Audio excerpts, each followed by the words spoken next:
On a farm in Skåne, a maid named Karna Jönsdotter worked. She lived in a small cottage beside the farm and had been given a clock by the farmer to help her get up on time in the mornings. But sometimes that clock did not work as it should, and then Karna would, of course, be late for work.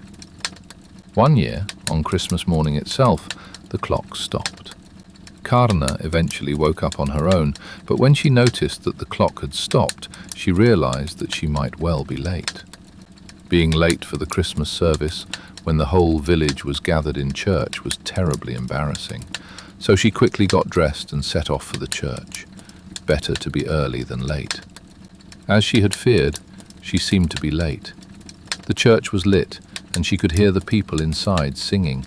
Still, she decided to try to slip in before the hymn ended. Perhaps no one would notice. When she looked into the church, it was packed with people, but she saw an empty seat right by the aisle. With her head lowered, she hurried forward and took her place among the others. Then the hymn ended, and everyone sat down.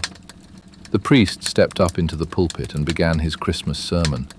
But the priest was a man Karna had never seen before. He also looked eerily pale, and his eyes shone with the same pale glow as the full moon. She turned to the woman she had sat down beside to ask what was going on in the church, but then she saw that the woman was her aunt, who had been dead for over 10 years. "What are you doing here?" the aunt asked. "You cannot be here. This is the Christmas service of the dead, held early in the night before the Christmas service of the living. If the dead discover you, they will tear you to pieces. You must leave at once."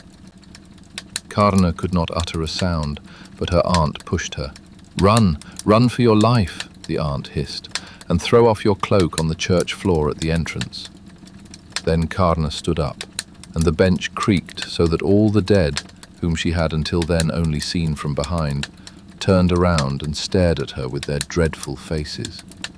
Karna turned and rushed toward the entrance, and she could hear all the dead rising and running after her on clattering dry bones.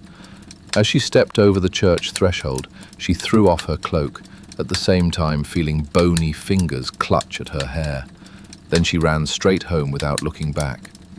As soon as she had come inside the door of her cottage, she placed steel in the shape of a cross on the threshold, for that was what one did to keep supernatural forces away. Then she collapsed onto her bed and lay there, gravely ill, for 3 whole weeks. When the people of the village came to the Christmas service, they found a grey heap of earth in the entrance to the church. It was Karna's cloak, which the dead had clawed at. Had she not thrown it off, as her aunt had told her, it would have been she herself lying there.